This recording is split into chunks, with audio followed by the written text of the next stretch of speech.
Everyone, welcome back to my another video. পুজো তো শুরু হয়েই গেছে বলাই চলে। মহালয়া পেরিয়ে যাওয়া মানেই তো পুজো। তবে পুজো শুরু হয়ে গেলেও আমাদের শপিং আর শেষ হচ্ছে না। আজকেও তাই জন্য বেরিয়ে পড়েছি আমরা শপিং এর উদ্দেশ্যে। আজকে আবার খুব বৃষ্টি হচ্ছে, তারপরও আমরা বেরিয়ে পড়েছি। আসলে হাতে আর একেবারেই সময় নেই, তাই জন্য বাধ্য হয়েই বেরোলাম। মার্কেটে পৌঁছে গেছি। ফার্স্টেই আমরা চলে এসেছি একটা শাড়ির দোকানে। এখানকার যে শাড়িগুলো দেখতে পাচ্ছ সেগুলো সবকটাই বেশ ভালো ছিল। তবে দুঃখের বিষয়, যে কটা কালার আমাদেরকে এখানে দেখালো সেগুলো সবকটাই আমাদের কাছে অ্যাভেলেবেল। তাই জন্য এখান থেকে এখন বেরিয়ে যাচ্ছি। এখন আমাদের সাথে সৌরভও জয়েন্ট করেছে। এখনো হালকা হালকা বৃষ্টি পড়েই যাচ্ছে। এই বৃষ্টির মধ্যে মার্কেটিং করতে করতে আমার গলার অবস্থা একেবারে বেহাল। গলাটা শুনে নিশ্চয়ই তোমরা বুঝতেই পারছো। হালকা বৃষ্টিতে ভিজতে ভিজতে সোজা চলে এসেছি জুবলি মার্কেটে শাড়ি দেখতে। এখান থেকেই আমরা বেশিরভাগ শাড়ি কিনে থাকি। আজকেও আমরা তাই শেষমেশ এখান থেকেই মা আর পিসিমণিদের জন্য শাড়িগুলো কিনে নিলাম। তবে টাইম কম ছিল বলে আমার শাড়িটা আর কেনা হলো না। এখন এসছি ভাই, সৌরভ আর বাবার জন্য ড্রেস কিনতে। এখানেই আমাদের সব থেকে কম সময়টা লেগেছে। তাই জন্য দেখো সুন্দর করে একটা ভিডিও ক্লিপও নিয়ে নেওয়ার সময় পেয়ে গেছি। ছেলেদের ড্রেসের কালেকশনটা তো বরাবরই কম, তাই জন্য দু একটা দেখার পরই আমাদের পছন্দ হয়ে গেছিল। বেশি আর ঘাটাঘাটি করতেই হয়নি। তাড়াতাড়ি কেনাটা হয়ে গেল বলে দোকানের পাশের মণ্ডপটাতে কিরকম কি কাজ চলছে সেটা দেখতে চলে এলাম। এত জলকাদার মধ্যেও কাজ মোটামুটি জোর কদমেই চলছে। মণ্ডপটা দেখে আমরা সোজা চলে এসেছি শপিং মলে। আমাদেরও তো কিছু কালেকশন দেখতে হবে, তাই না বলো? তবে ঘড়ির কাঁটা বেশ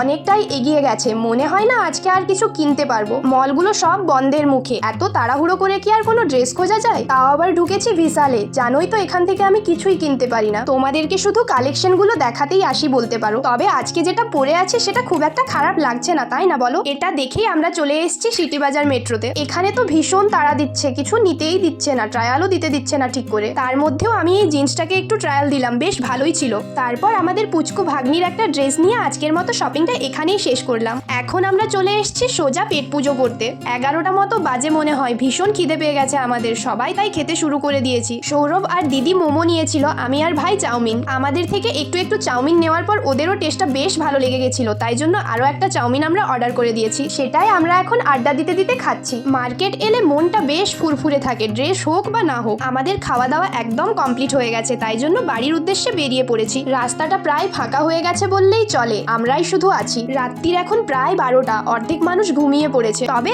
আমরা বেশ মজা করতে করতেই বাড়ি ফিরছি। আমাদের কাছে এটা খুব একটা বেশি রাতও না, ঘুমানোর সময় তো একেবারেই নয়। বক বক করতে করতে দেখো বাড়ি চলে এসেছি। টিভিতে আমার ফেভারিট সিরিয়াল চলছে। আর এগুলো হলো আমাদের আজকের কেনাকাটা। এখনো আমাদেরগুলো বাকি থেকে গেছে। পুজোও চলবে, কেনাকাটাও চলবে আমাদের। চলো তাহলে আজকের মতো ভিডিওটা এখানেই এন্ড করছি। ভালো লাগলে লাইক, কমেন্ট, শেয়ার, সাবস্ক্রাইব করে দিও। দেখা হচ্ছে নেক্সট ভিডিওতে। Tata, good night.